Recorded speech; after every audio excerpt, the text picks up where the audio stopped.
Bonjour, Citoyen TV, la chaîne de l'Afrique digne et de sa diaspora, vous présente les brèves. Au sommaire, Côte d'Ivoire, mobilisation, visite du président François Hollande au Cameroun. Europe avec les 260 000 Autrichiens qui ont signé la pétition appelant à la sortie de l'Union Européenne.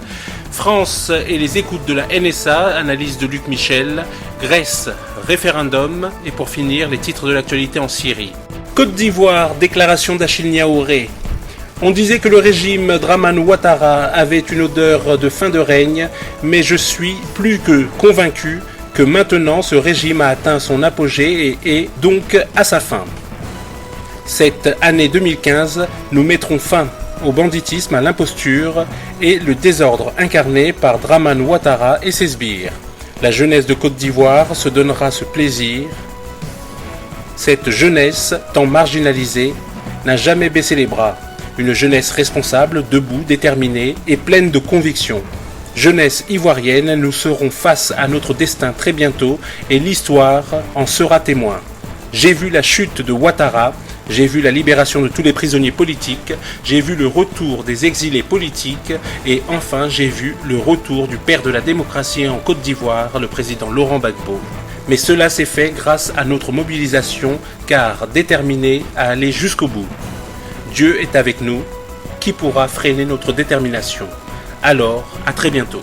Côte d'Ivoire, mobilisation, tous, place de la République, le 8 juillet 2015. Angola. Le président français François Hollande a été reçu en Angola par le ministre angolais des Affaires étrangères, Georges Rebelo Chicotti, à son arrivée à l'aéroport de Luanda. Cameroun. Au moment de la visite du président français François Hollande, zoom sur un article exclusif du journal du Cameroun. L'armée camerounaise a empêché un coup d'État envisagé par la France pour renverser Biya. Une source militaire au service du régiment camerounais luttant contre Boko Haram dans le Grand Nord a confié au journal du Cameroun, Cameroun Journal, comment le 15 janvier 2015 l'armée camerounaise a interrompu ce qui devait dégénérer et renverser violemment le président Biya par un coup d'État. La source, qui a opté pour l'anonymat pour des raisons évidentes, a déclaré que le coup d'État était un projet conjoint du gouvernement français et d'un ancien ministre de l'administration territoriale et de la décentralisation, Marafa Hamidou Yahya. Selon la source militaire, les Français avaient saisi avantage de la présence déstabilisatrice de Boko Haram au nord du pays et étaient entrés en collusion avec les insurgés, avec des soldats français infiltrés au sein des rangs des terroristes. Lors des combats, 3 soldats français ont été tués et 9 arrêtés. La stratégie consistait à faire tomber complètement les régions du nord aux mains des insurgés et de déclarer leur sécession de Yaoundé. L'informateur militaire a confié que plus que la question des soldats détenus, il y avait aussi une querelle diplomatique secrète impliquant l'ambassade française à Yaoundé, lorsque les forces de sécurité au Cameroun ont appris l'existence d'un mouvement logistique militaire secret comprenant des armes dans 2 containers, dont un camion avec le numéro de plaque d'immatriculation LTTR 724, qui aurait stationné dans l'enceinte de l'ambassade de France au Cameroun. À suivre donc. Cameroun toujours, ici quelques images du patriote Blaise Essama, arrêté pour vandalisme contre la statue du général français Leclerc. Europe, plus de 260 000 Autrichiens ont signé une pétition appelant à la sortie de l'Union européenne. Le Parlement du pays doit désormais discuter sur l'issue. Un nombre précis de 261 159 personnes qui ont déposé leur signature comprend 4,12% de l'électorat du pays. Le seuil pour lancer des débats sur un référendum potentiel est de 100 000 personnes. Tout de suite, France, analyse de Luc Michel au sujet des écoutes de la NSA. Bachir, on va aborder les non-dits de la presse européenne, le dessous des cartes. Il faut bien dire quelque chose, des gens comme Libération, comme Mediapart ou comme Wikileaks, ils ont ouvert une porte. Mais la porte, elle s'est ouverte sur une pièce qui est plongée dans le noir. Pour faire la lumière dans cette pièce, il faudrait toucher à un des tabous de la France actuelle, et il faudrait toucher à ceux qui sont les financiers, aussi bien de Mediapart que de Libération, que de Wikileaks.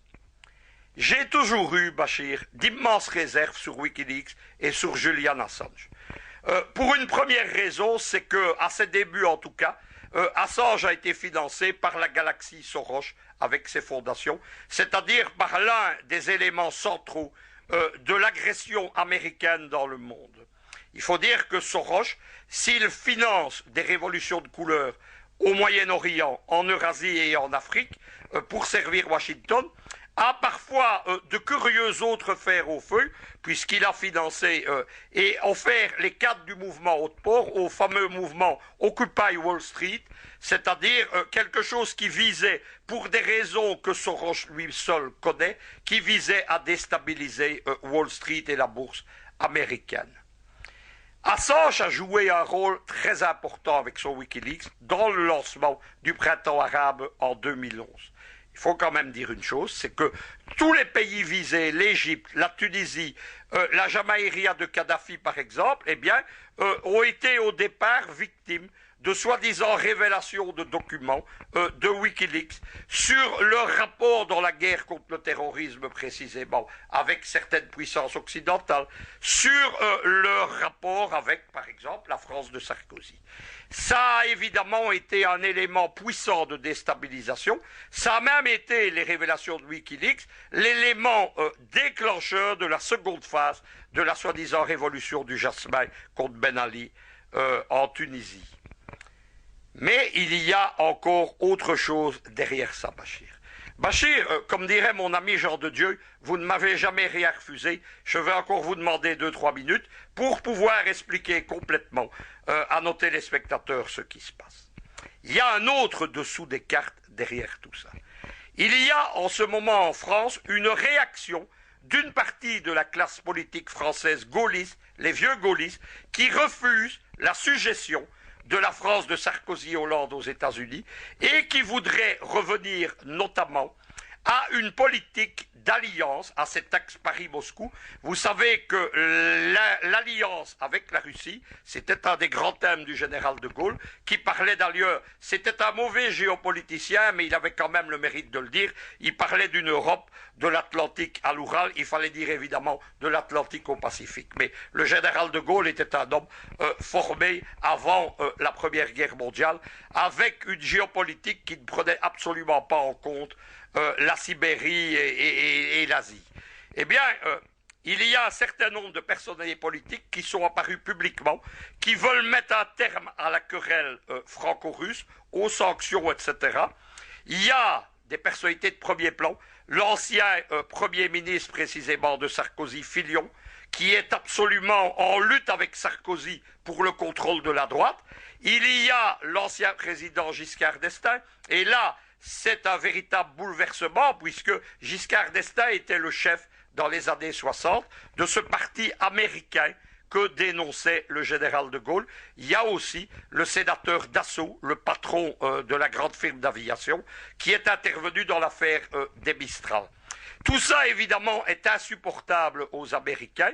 Il s'agit donc d'empêcher cette opération de restructuration d'un pôle politique gaulliste en France.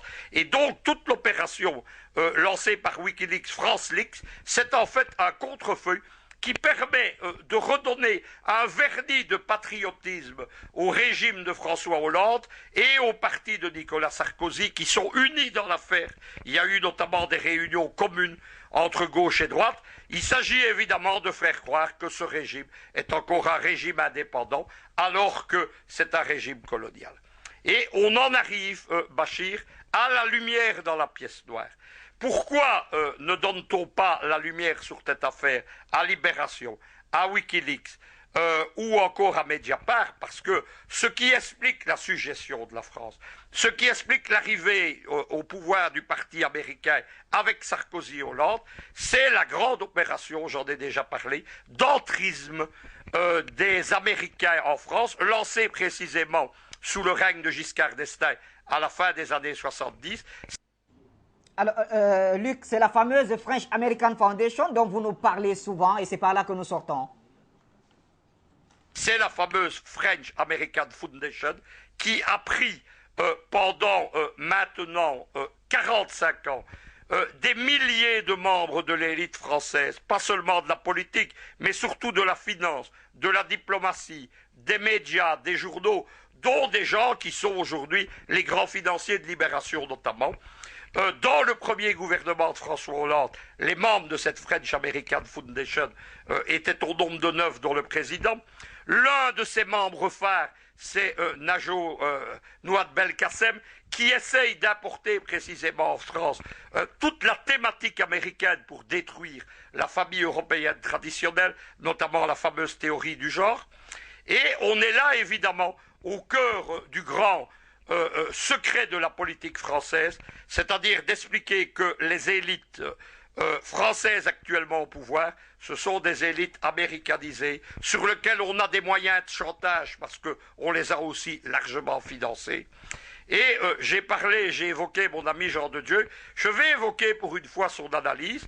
On est là évidemment dans le concubinage des forces exogènes et endogènes.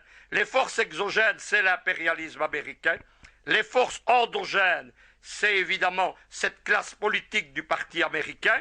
Mais le concubinage c'est quoi? C'est le maillage colonial depuis le 6 juin 1944 de l'Amérique sur la France, sur l'Allemagne, sur un certain nombre de pays européens. Disons une dernière chose, Bachir. Tout ce qui se passe en France, c'est un avertissement au peuple d'Afrique. Obama a en effet lancé l'équivalent, le clone africain de la French American Foundation.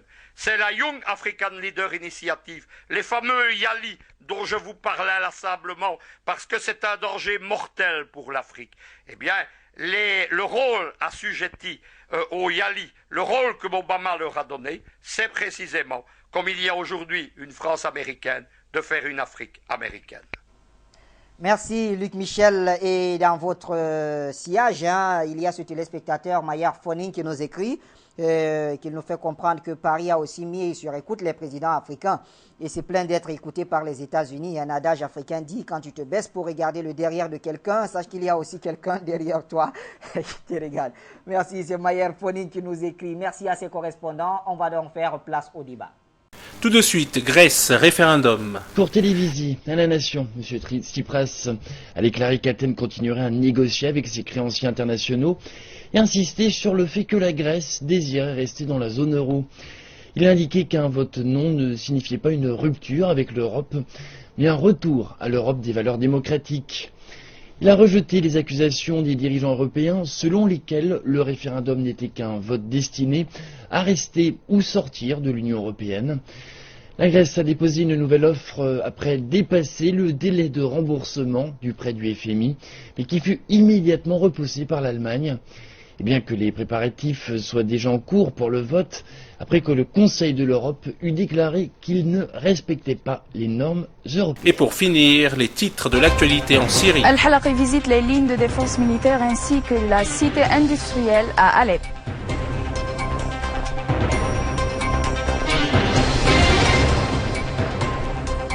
L'armée élimine plus de 100 terroristes à Alep et vise les caches d'autres dans plusieurs zones.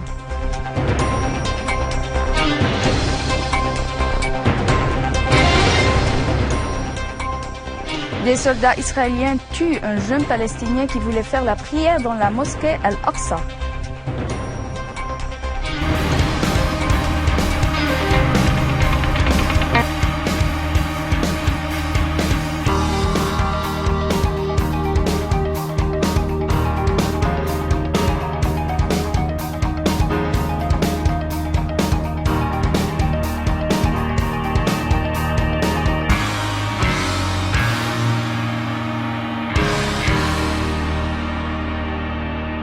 Citoyen TV, la chaîne de l'Afrique digne et de sa diaspora, vous a présenté Les Brèves.